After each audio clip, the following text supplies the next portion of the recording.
Enrique Cervantes spent the last 2 decades preaching in San Diego County. He was living here illegally, and in April, immigration officials stopped him on his way to a church meeting. Within hours, he was deported to Mexico. Less than 2 months later, the National City resident and pastor is back, offering testimony of his experience. Y empecé a gritar, ¿de dónde vendrá mi socorro? Mi socorro viene de Jehová, que hizo los cielos y la tierra. At home with his wife and 4 daughters, the 46-year-old pastor recalls hearing the news that he'd been granted parole. Todavía no puedo despertar del sueño.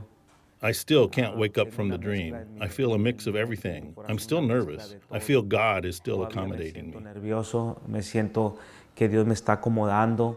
His family teamed up with immigration activists and successfully rallied to bring him back into the U.S. temporarily, on parole, so he could argue his case in court. His case? His family, all U.S. citizens, need him.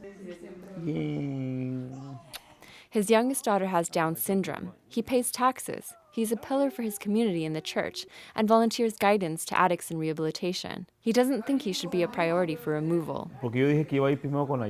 His daughter Myra Olson led the campaign to bring her father back into the country.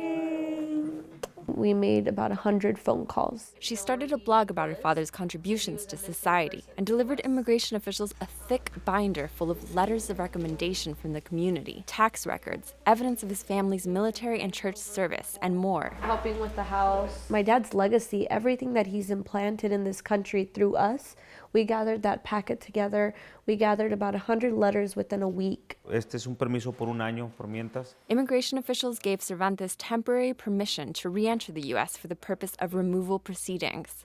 That means he may get redeported, but he may get to stay. Papi. Maida remembers walking across the border with her father.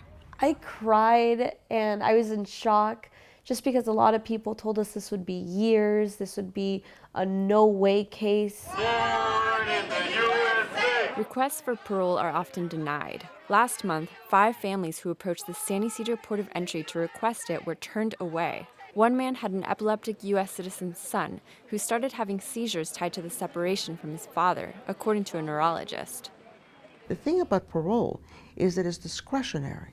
Yeah, discretion. Lilia Velázquez, an immigration lawyer, says Cervantes' case is unusual. After 9/11, they really raised the bar. And they were very careful. So, for example, people had immigration violations or committed a crime, even though it was not a felony. The government would say, you know what? We don't want you in the U.S. Over the past 6 years, deportations of criminals are up 80%. The Obama administration has been prioritizing the removal of immigrants with criminal convictions and prior immigration violations. Felons, not families. This isn't the first time Cervantes has been deported. When he was in his early 20s, he was using alcohol and other substances. He was convicted of a misdemeanor and was deported. That's when he decided to change his life. I started feeling the need to help drug addicts and alcoholics because that's what I was. Recent Homeland Security memos advise immigration officials to exercise prosecutorial discretion. This means that although officials have the legal right to deport certain people, they don't have to. The Cervantes family plans to ask for this. Customs and Border Protection and Immigration and Customs Enforcement declined to comment on this case. Cervantes' wife, Marisol, says she's grateful for the opportunity to fight for her husband in court. Hallelujah. Dios es bueno, hermano. The first thing we did, we walked. We walked for a long, long time, just me and him, and just I was telling him, just breathe. You're here. Every step you make, this is your city, this is where you belong. Ya terminaste, ya acabaste, ya estás en México, ya no hay solución. Cervantes says he's not afraid. He thinks God allowed his deportation because he wanted Cervantes to preach at a bigger scale. Y hacerte de nuevo. In Mexico, he started taking addicts to church.